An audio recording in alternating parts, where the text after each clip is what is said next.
Yeah, we'll just chat here for a few minutes, let people trickle in. I was telling the people I had a very visceral sense of the sort of dense vertigo of our cultural moment because I had an escapist vacation that involved very little communication with the outside world. I checked my email a couple times, but it was really crappy Wi-Fi, and I was on a boat and blah blah blah. And it was just shocking when I got to the airport and just kind of dove back in at the not just the overwhelm from all the stuff I have to do and all the email and blah blah all that typical stuff, but more just the sense of, of warp.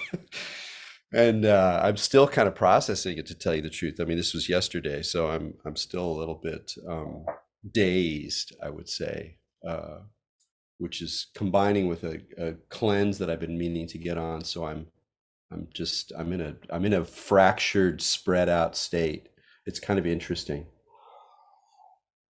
That's one of my things I really love about meditation, or at least the way that I've come to practice it is, in a way I keep repeating myself, but oh well, is developing the interest in experiencing or tasting difficult experiences, difficult places, difficult things going on. Like, wow, what is this? As if it's all a virtual reality game and you're appreciating the designer. So even, I always say even the DMV can be a place of transformative encounter when you recognize just how marvelously the DMV is DMVing, and the gross lights and the particular characters there, the sense of sluggishness and despair behind the cracked windows, the little taped messages. It's all just so perfect, and to my mind, that's actually a way in which psychedelics um, and meditation, or consciousness work can really combine, is creating a sort of interest in places, situations, experiences, even personal emotional states that are very difficult, or sometimes just boring or weird or unpleasant, and creating a kind of interest in that process. So part of this, I think one way of thinking about what I'm talking about here is that there's an aesthetic dimension to experience that is underutilized in spiritual practice and in conscious encounter with the world in general, and to some degree even in psychedelic practice, let's call it. That people talk a lot about intention, they talk a lot about set and setting, they talk a lot about healing and confronting the shadow and a lot of things. But even though the experience itself is so profoundly aesthetic, or has so many profoundly aesthetic dimensions, not just that it's artful and sometimes gorgeous and sometimes rich and full of allusion and woven from fragments of world history and culture, the way that a sophisticated writer or filmmaker can allude and bring in elements from different aesthetic universes into their collage. That psychedelic vision is often a kind of collaging effect. And but like, nobody talks about that. The only place I've ever seen anybody talk about the collage effect of psychedelic experiences in a wonderful selection from the anthropologist Mick Taussig. If you guys out there like somewhat difficult books, but that are still well written and worth the effort, Taussig's books are really wonderful. And one of the things that makes him interesting in this particular experience or situation is that he studied in the Putumayo and he worked with Indian groups that were using ayahuasca. And so while he wasn't particularly an anthropologist of ayahuasca, he did write some of the more interesting earlier accounts of ayahuasca experience, particularly in his book Shamanism, Colonialism, and the Wild Man, which is a wonderful book. And he's a wonderful writer, very dense, very sort of modernist, a big fan of Walter Benjamin. I mean, it's not dry by any means. And he's kind of doing what he's talking about. And so he writes very interestingly on ayahuasca because it doesn't have the sort of idealist romanticism that a lot of accounts do, even though he takes it very, very seriously. And there's an excerpt of his in the Ayahuasca Reader, which is a great book in general, but one of my favorite books about ayahuasca. But his selection in particular is interesting, and he talks about collage. And he talks about the way in which there's this sort of spirit of like juxtapositions, which can be clashing and also woven together marvelously. And so like it's a great example of the way in which thinking aesthetically, that is thinking in terms of collage. What does collage say about history? What does it say about genre? What does it say about appropriation? Because of collage is always existing in relationship to other works of art and other things that people have done. What does it mean to sort of look at psychedelic experience, in this case ayahuasca, through the lens of an art form or a genre, and a genre with particular aesthetic effects? So it's no accident that someone who's interested in materialist history and Marxist history, like Taussig, is interested in collage, because collage is often seen as sort of a genre or a method that's particularly close to material history, in the sense that, no, that's it, Chris, thank you. In the sense that, you're literally taking chunks from other people's works. And if it's, visual collage, you're, cutting up newspapers or advertisements or, Xeroxes of other people's works. So there's a quality of a kind of intimacy to the actual material conditions of mediation and art that is implied by collage. And it's very interesting to go through your own experiences, even in the midst of them, with an eye or an ear towards collage. What memories are being drawn up? What fragments of what experiences? What strange scenes and long forgotten films are suddenly revived in some way because of their morphological resonance with some other pattern that's emerging, possibly as it relates to the physical environment you're in, or through some geometric event going on the inner eyelid. Anyway, the whole point is not to, I don't want to take the whole time talking about collage, although it's a very interesting way of thinking about how we think.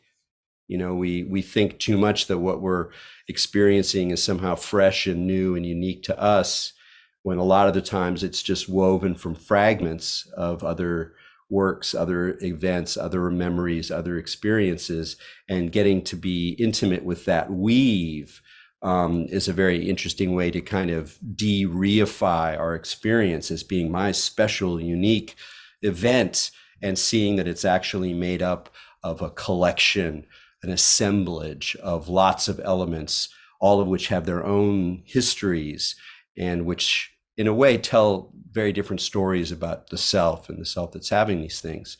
But it also indicates a way that bringing aesthetic sensibility to psychedelic experience and to meditation, I believe, are ways, at the very least, of enriching them, of increasing the resonance, thickening the experience. Now, that might not always be what you want, particularly in meditation. Sometimes I think about a lot of the stuff that we've been doing here, and I go, what am I actually doing? I mean, I listen to a lot of meditation teachers, and most of them, they're going for the goal, and I kind of feel like in a lot of ways what I'm interested in is sort of like diverting down a pathway to the side and like playing with the space and just sort of seeing what happens when you play with it. I talk about the sandbox sometimes. And that may be because I'm just so interested and so in love with aesthetic experience in the broadest sense, not just art objects. In fact, less and less am I interested in art proper. I tend, when I was younger, I'd go to new new cities, and I'd always go to the museum right away. I'd go to the museum and I'd go to the park. Now I often skip the museum and just go to the park and walk around, look at the city. Uh, but the quality of aesthetics, the sense of feelingness, the way that emotions, thoughts, memories, ideas are woven into the actual fabric of sensation of the encounter with objects in the world, and the way in which everything is aesthetic, everything is having its own kind of quality. And from a certain perspective, using that language, oh, everything is aesthetic, makes it sound like, oh, you're an aesthete, like life is meaningful only as an aesthetic object. And there's a whole tradition of that. And maybe that wasn't the resonance in your mind, but from my training and my history, that was definitely a kind of resistance to the idea of looking at the world aesthetically. But there's a lot of thinkers now that are pushing back against that.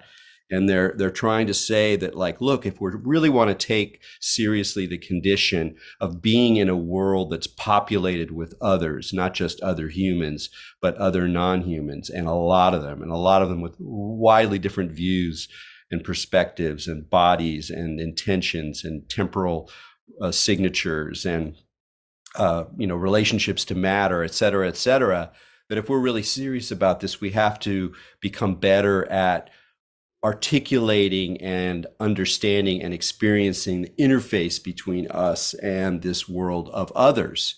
And a lot of the time you can't do it conceptually. You don't know what it's like to be, often other people, let alone, a charismatic megafauna, let alone a bug, let alone a virus, let alone, elements of geology. That really frustrates the rational discursive mind. But the feeling body mind, the aesthetic body mind, well, it's up for everything. Everything has this quality. Maybe not something as microscopic as a virus that gets complicated, because you don't really meet the virus, you just see its effects, or you see it mediated through some technological process. But nonetheless, that's all still part of this world of mediation and aesthetic encounter.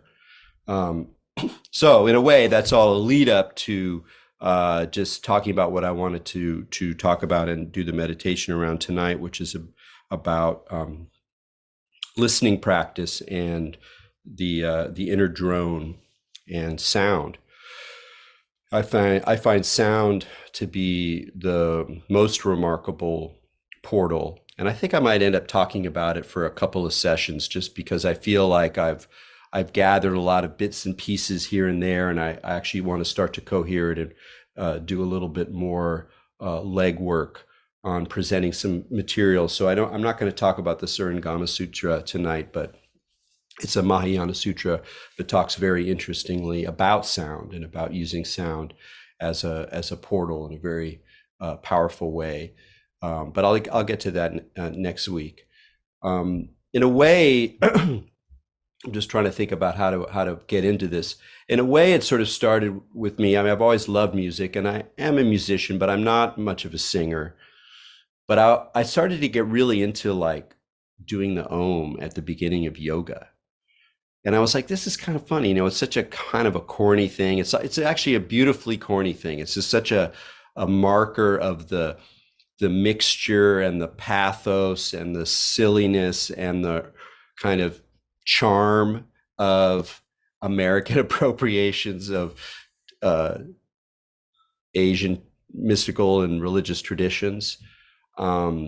This sort of this repetition, this kind of ritual act, sometimes explained, some generally not. We all kind of know the word. If you're at least growing up in my generation, you sort of know that there's this symbol and it means something, and something to do with sound, et cetera. And then maybe you'll learn a little bit more. They'll say, well, this is the sound that kind of represents the sound at the beginning of the universe, because in the Hindu cosmology, so that's ultimately the cosmology that births Buddhism in a lot of ways, although they talk about the beginnings very differently. In Hindu cosmology, the universe essentially begins as a sonic event, that sound and vibration, and therefore language, or more properly syllables, are the fundamental constituents of reality, not unlike some Western mystical traditions like Kabbalah. And this fundamental sound, this sound of this universal sound, is Om. And so in intoning Om, we are invoking that moment, returning to that moment in some symbolic or ritual way, but also as a potential for performative experience. And that's where I started to get interested. I was like, wow, you can really resonate this thing. And I started to get more and more into taking advantage of the invitation to sit in a room with people and just go, oh, to like get into it and really make it loud and make it juicy, and see if I can get some overtones from it, and start to really kind of enjoy that particular moment. And so that sort of initiated I guess I would call it like a private practice, a part of my practice that's just something that I do, where I do some kind of vocal toning generally, at least when my wife's not around, before meditation.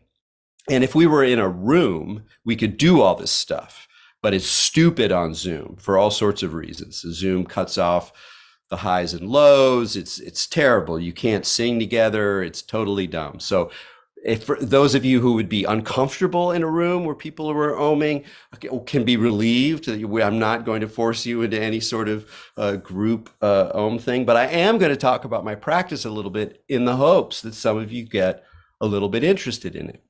Because the point is not about om itself and what that syllable means on some religious or mystical level. It's really about developing the capacity to listen to the aesthetic event of your own vocal production. Because you can do something that's very unusual in that you can become both the subject and the object at the same time, in the sense that you are exploring a tone, a deep resonance, or trying to go for one of those guttural Tibetan sounds, or doing overtone chanting. You go online, people teach you how to do overtone chanting. Start doing it in the shower. It's super easy. I mean, I'm okay at it now. I'm not going to inflict it on you. But so on the one hand, you're performing, you're practicing, you're developing your capacity to produce sound in a rich, resonant way, and you're listening to it. You're listening to yourself. You're listening to the event of this practice, and the listening drives the sonic production, because you begin to develop the capacity, or this is what the invitation is in the kind of practice that I'm talking about, to develop the capacity to hear very subtle overtones. So, and they're everywhere, like we're surrounded by them all the time. Sometimes they can be aggravating. I can hear the overtone of my refrigerator. It's not always pleasant, but it nonetheless is a really delightful capacity. And if people don't know exactly what I'm talking about, any kind of sound event is composed of a fundamental tone and then a variety of overtones. And in Tuvan throat singing and Tibetan chanting, they're using those very very obvious overtones as part of the musical material. But it happens with all sound, but some sounds more than others, and particularly obviously with drones. So when you listen to a drone, meaning like, let's say, drone music, some music like Sun O or Lamont Young or aspects of Terry Riley, or there's any number of drone artists over time or people who use drones. But even if you're just talking about a very pure drone sound, what does it mean to listen to it? It doesn't go anywhere. It doesn't drive you in any kind of melodic way. You're not on a journey to some kind of resolution. You're not climbing a mountain and then stumbling down. You're not following a beat over and over. Instead, you're sort of immersed in a sound field. And that language already is sort of pointing to the consciousness effect of the drone, immersed in a sound field. It's already less temporal than it might seem. So the drone is an invitation to enter into a flow of sound the way you would listen to another piece of music, except that flow of sound in a way undermines the temporality of music or sound itself. You're sort of in a field, and you're literally in a field.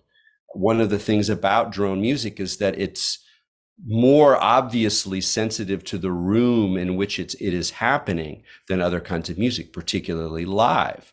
So live, you're going to be aware part of the composition of the drone sound is the way in which that particular room is sounding like a drum or like an instrument, the way that it's responding to this drone sound. All to say that listening to a drone is not about like understanding in like classical music the way in which the music is changing, or there's a key shift, or it's driving towards some resolution or something. It's really more about picking out a variety of different tones and overtones and allowing the music to kind of like bloom through that sound work. And that's the same kind of process you can bring to your own sound production. So again, just as simple as just doing the ohm and listening to all the different elements of it, and then, maybe doing it again and trying to like ride a particular tone or a particular part of your lungs or your chest that seem to be activated with that, and then listening to that process as a way of becoming more intimate with the composition of that sound. So this has been a really great practice, and one that I encourage you to at least check out. Again, I'm not going to do that with you. At some point, I would like to do this as part of a workshop. Try to hook up with people who are a little bit more professional than me on the vocals. I'm just a schmo. But the whole training of listening in this way is, again, a kind of aesthetic art that has really profound repercussions or elements for listening in conscious states. Using the sound field or the sound sense channel as a zone to work out and become more intimate with your own experience. Because there's this weird ambiguity about the senses in meditation and in Buddhism. Like, we kind of know ultimately the kinds of places we're going in meditation, they might ultimately come around again and affirm the sensory world. But there's also a sense of the tricksiness of sensation. And clearly in more ascetic modes of the Dharma, there is a turn away from sound, taste, and the enjoyment that goes along with them, that those are all seen in a sense as lures that are hooking us in to the material world. It gets more complicated than that. I don't think that a purely ascetic reading of even early Buddhism makes that much sense. But the side effect of that, again, is that we don't tend to think in more positive terms about aesthetic experience, about listening practice, about the enjoyment, using the enjoyment of the senses as a vehicle for for encounter, for vision, for being. You know, I can hear a Vajrayana practitioner going, wait a second here, wait a second. We're happy to use the senses. We're happy to use enjoyment and use it as a transformative element, and great.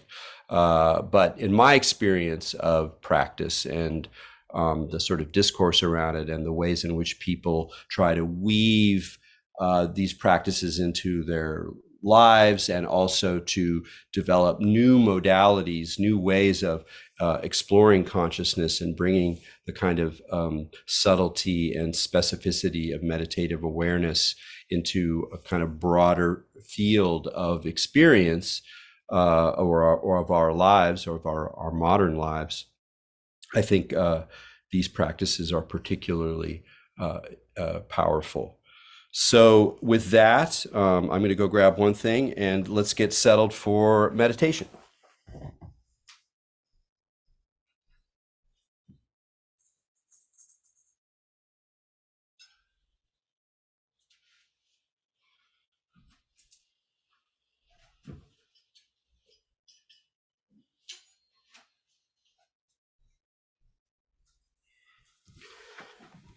Yeah, it really is too bad that the Zoom is so audio unfriendly. I want a rich audio equivalent.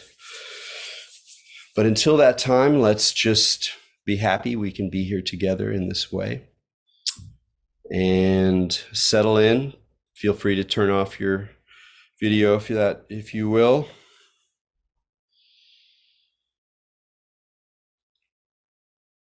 Find your seat.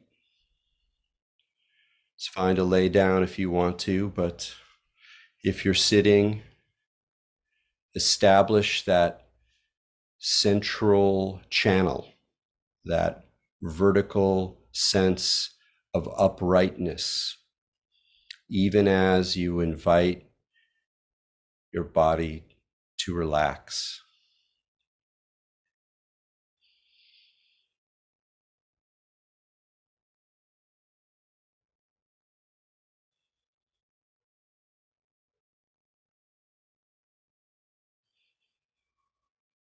As you exhale, really allow the sense of melting to pervade you.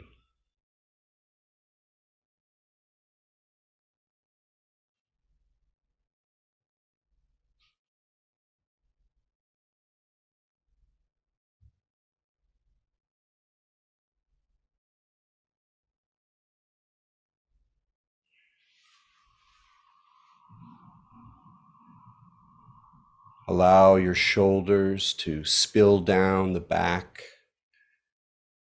the openness of your chest slightly thrusting forward, and a nice curve at the base of your spine.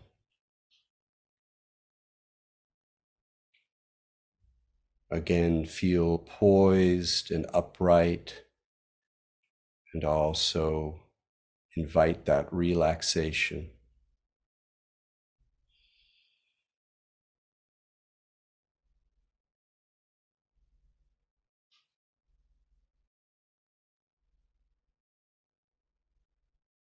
Where's your breath?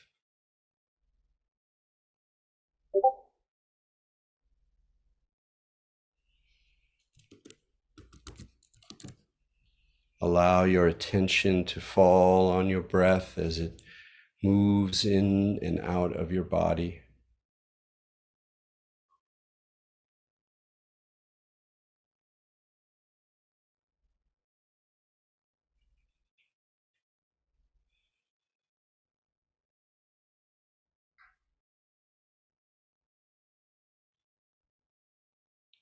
You can rest at the nose, in your throat,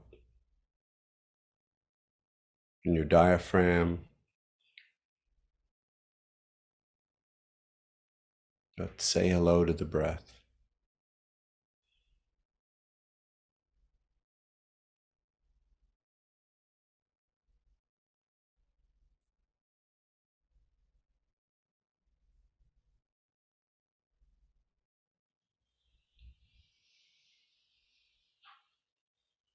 As you tune into the sensation of the breath, notice perhaps a sense of brightness on the inhale and a sense of dissolution and release on the exhale.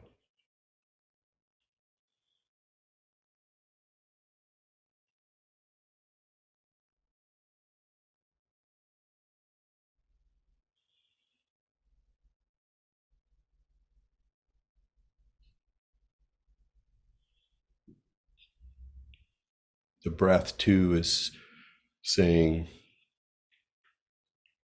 upright and relaxed.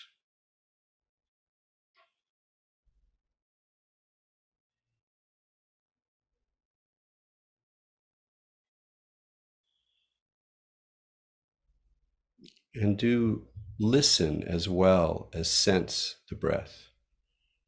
No need to make a sound with your breath intentionally, but just note if you can hear its presence.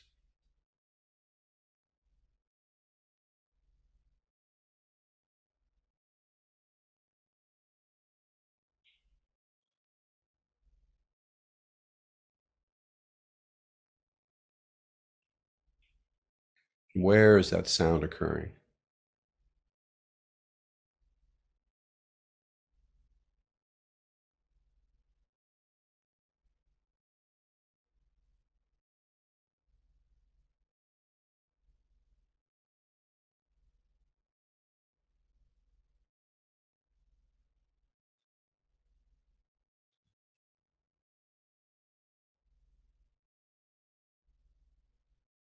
Note the subtlety required to really listen into the movement of the breath.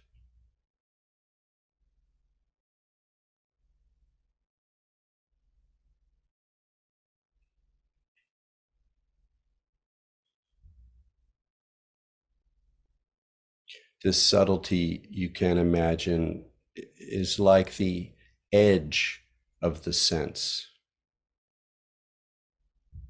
where things are no longer obvious and clear, where the sound is as energetic as it is audible.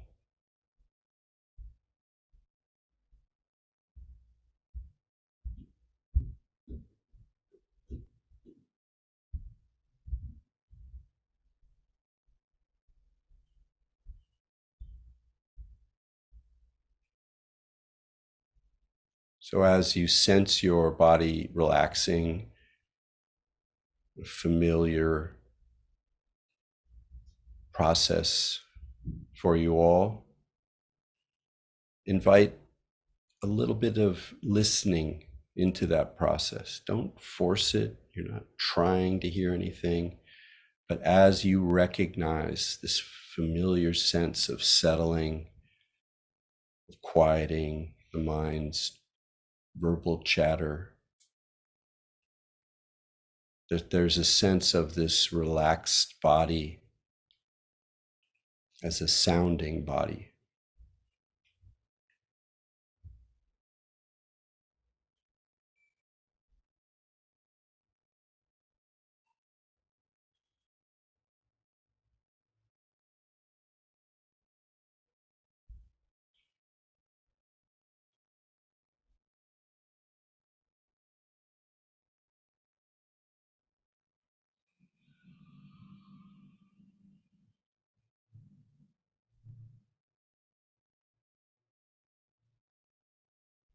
Are there other internal sounds that arise in this subtle listening?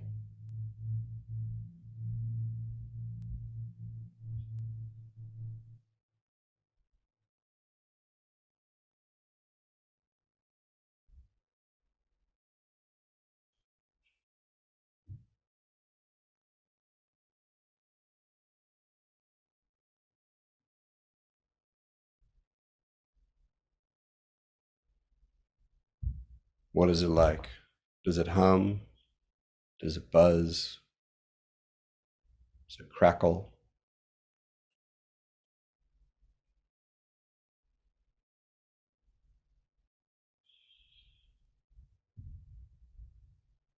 Now broaden this listening to encompass the full field of sound around you.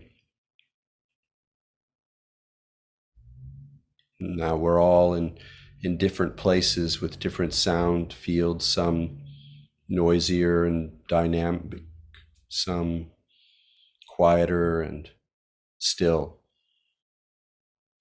But everyone has sounds occurring around them.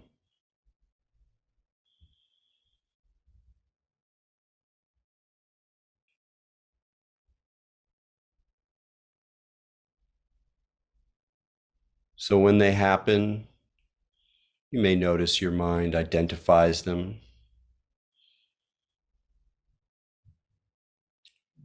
but allow that identification to drift away and simply feel the sounds.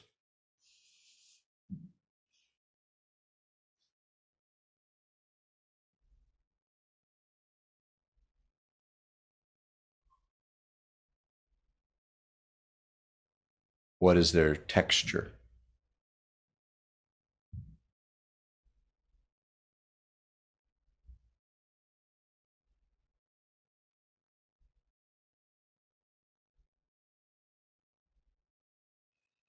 What is their feel?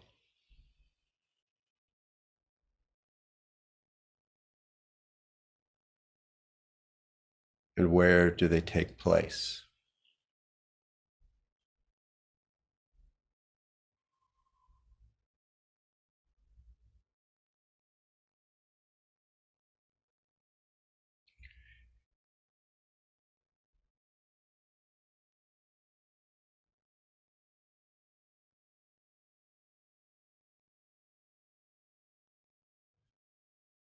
If you sense the sounds around you as being distinctly outside, in a place in the world outside your body, stay with that feeling, that sense of location. Don't do anything with it, but allow your attention to recognize the way that sounds take place in a certain way in space.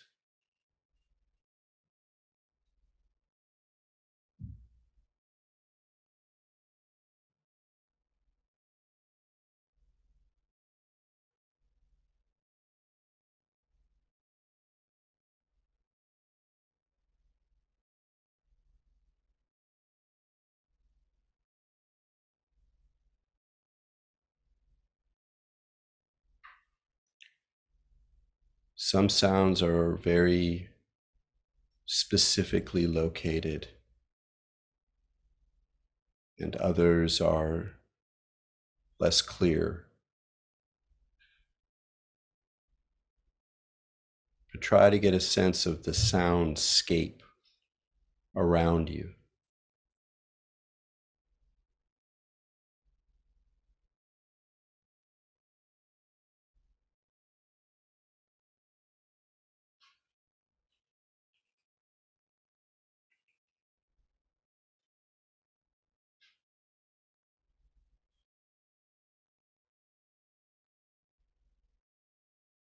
And whether there's a lot going on or not very much, all these sounds are taking place in a space, and through a kind of quiet reversal, you can allow the sounds themselves to introduce you to this subtler space within which they all occur.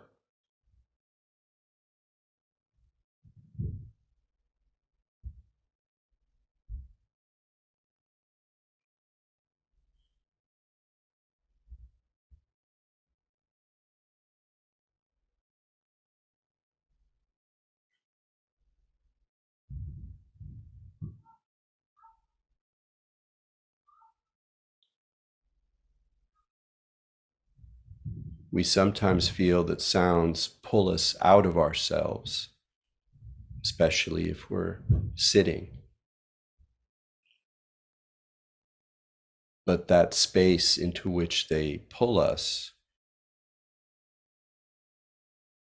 is already the space of awareness.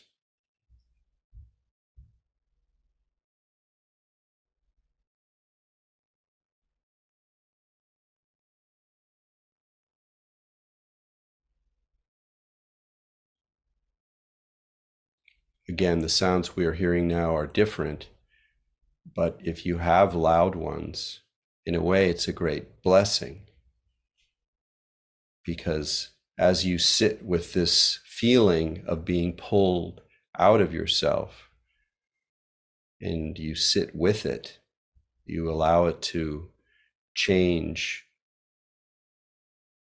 in relationship to your attention, some very interesting things may happen with your sense of space and the very boundary between inside and out.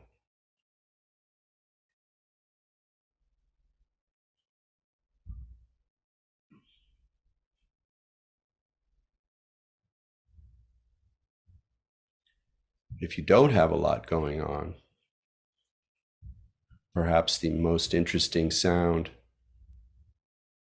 available is the sound of your own body, subtle breath, perhaps the pumping of the heart, perhaps the movement of blood, all of which are available to a quiet mind.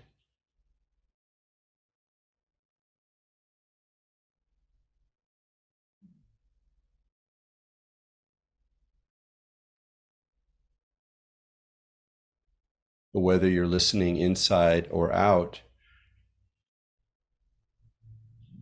listen to how that very boundary begins to dissolve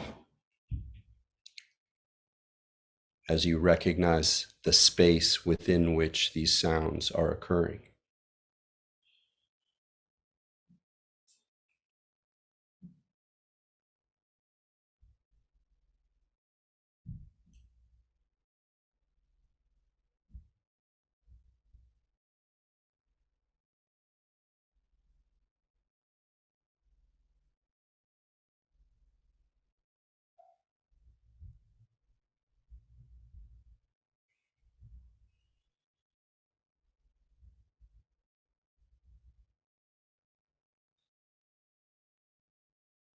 The more you open to this space, the more that all the sounds that are happening are composed together.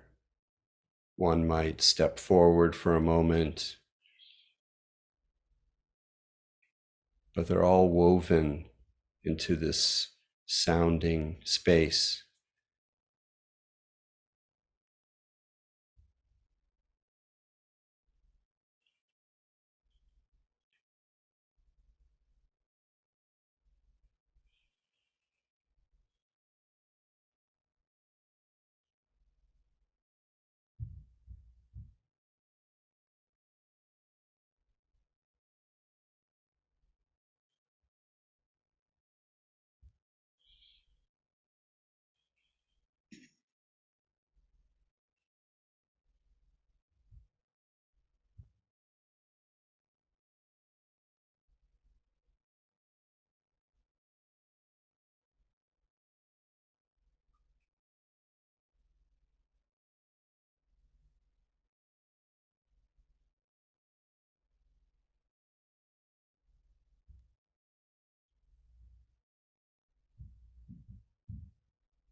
Perhaps you've noted that the objects behind the sounds are not making quite as much an impression.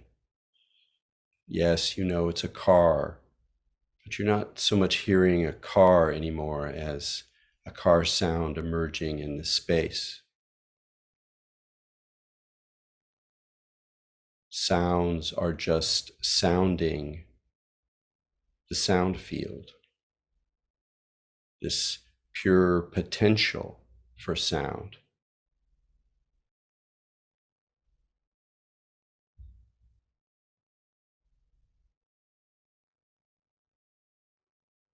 You might begin to glimpse the way in which we reify the objects of sound, the car that makes the sound, the refrigerator that makes the buzz.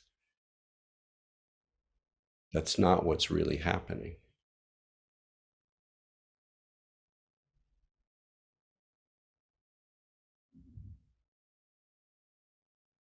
The sound space is carring or buzzing.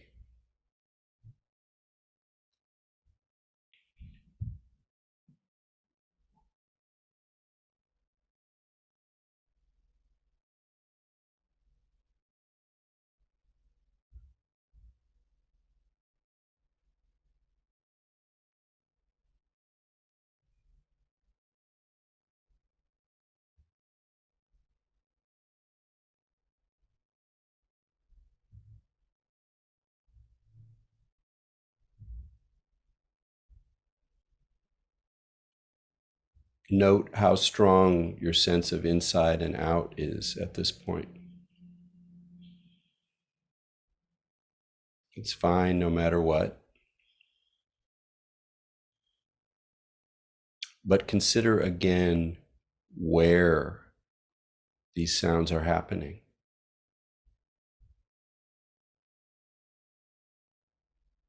It's actually a bit enigmatic.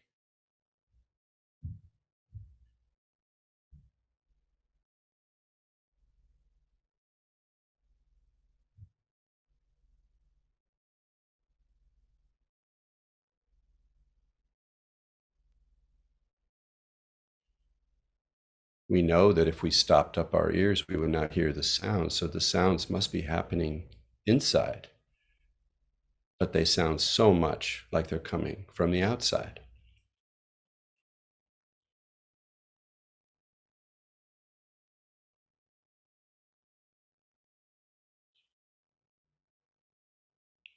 So as sounds arise, see if you can rest with that paradox, or allow that nebulosity to erode the crisp distinction between inside and out.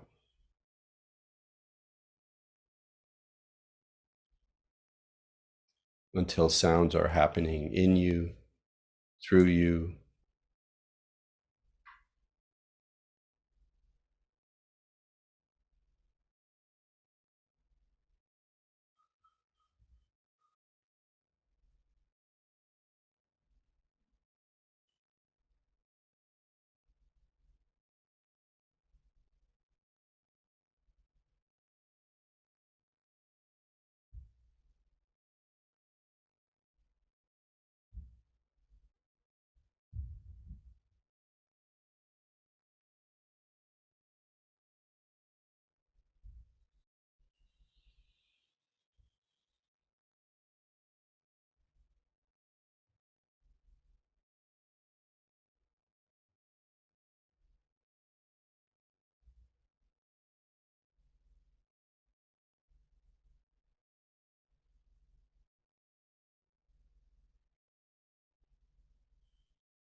and from this space of reversal, perhaps you can begin to hear the silence between the sounds, not just in time, but in space, as if the sound field around you is absolutely full. Only some of the points are audible and the others are silent.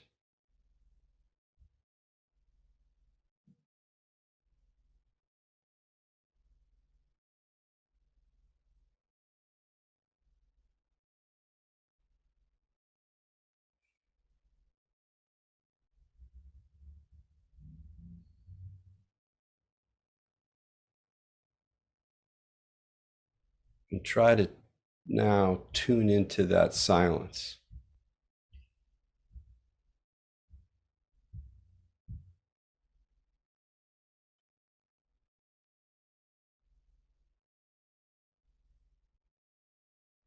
None of us hear pure silence, at least if we're outside of a special chamber. So something's happening. But what if you tune your ever more subtle listening to the space between the obvious sounds, inside or out?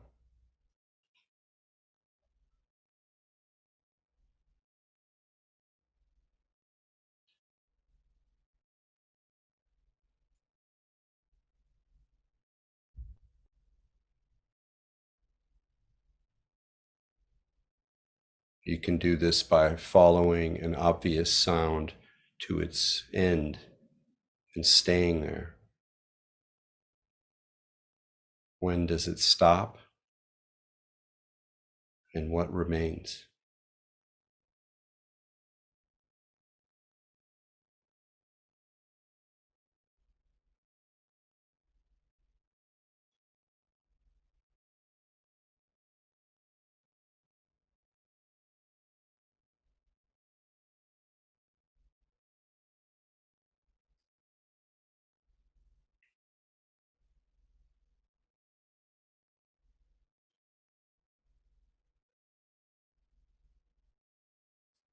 You might hear something a little bit like tinnitus,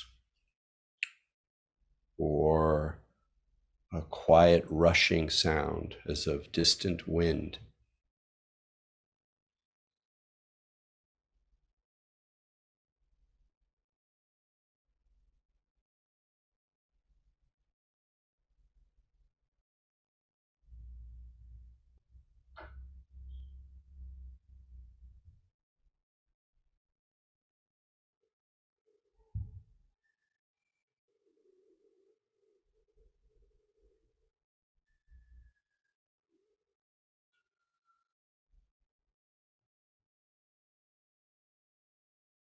And staying with this silence, you may note that even as more gross sounds arise, this silent sound is sustained,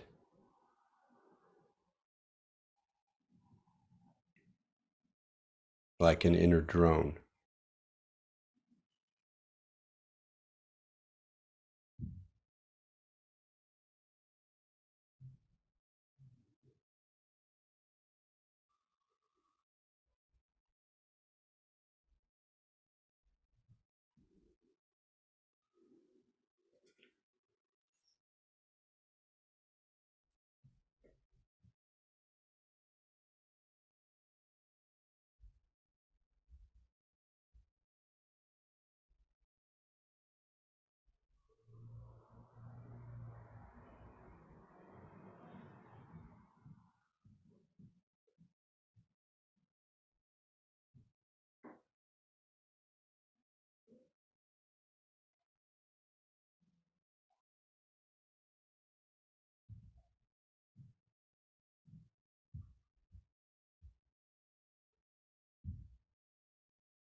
Now, if you want to, I would suggest wrapping up this exploration, if you want to, with an Om.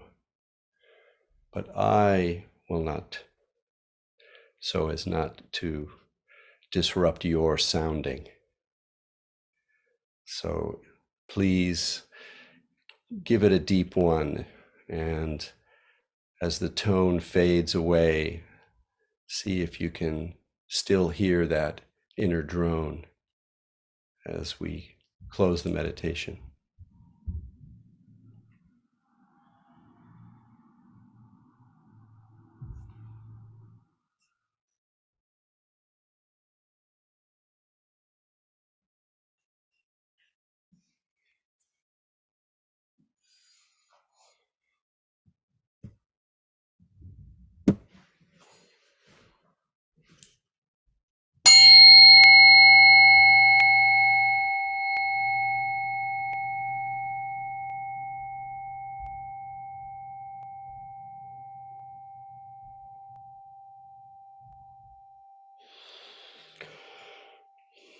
Welcome back, everyone. I'm going to put a really fine article by my friend Marcus Boon in the chat called The Eternal Drone. It's about music and meditation, and it's a lovely piece and gets you, hopefully it'll inspire you to go off and listen. Because one thing about this sort of listening practice that I'm talking about here is that it becomes, something you can do when you want to listen to music. So, I love Indian vocal, traditional, Hindustani vocal music, partly because it invites this kind of attention, or certain kinds of electronic artists. Here, I'll put two of my favorites, which I've mentioned in The Burning Shore, my monthly newsletter. Some of you have already heard, but I like these artists partly because they invite me to listen as attentively and subtly as I can. And the more subtly I can tune into them, the better the music is. So again, it's one of those fun feedback loops. And I love all kinds of music. I'm sure you all do, but I sometimes feel that music is so awesome, and there's so many pleasures in music that we actually get kind of narrowed with its possibilities because we really like what we like, or there's so many wonderful things out of a great beat or song craft, that some of the more abstract and aesthetically subtle invitations that music has, let alone the whole world of sound recordings and field recordings, that it sometimes takes more work to get to them. But personally, I find it highly worthwhile. Yeah, let me see. It's good that we could go with where I have a question about Indian musicians right now. I mean, we might as well start off with the one that Marcus talks about in his piece, The Eternal Drone, who Pandit Pran Nath, who was influenced a number of Western musicians like Terry Riley and Lamont Young, Pauline Oliveros, and very interesting singer. And then also the Dagar Brothers, who are a Drupad. They're from a Drupad Gharana, and it's a particularly slow, for the most part, stately approach, very spare and kind of minimalist, except when they still do some of the florid vocal sounds, but it's particularly marvelous stuff. And then I'll add, who shall I put? And then I'm going to give you a Western woman who has made some very interesting recordings, some very experimental ones as well. So yes, any comments, questions?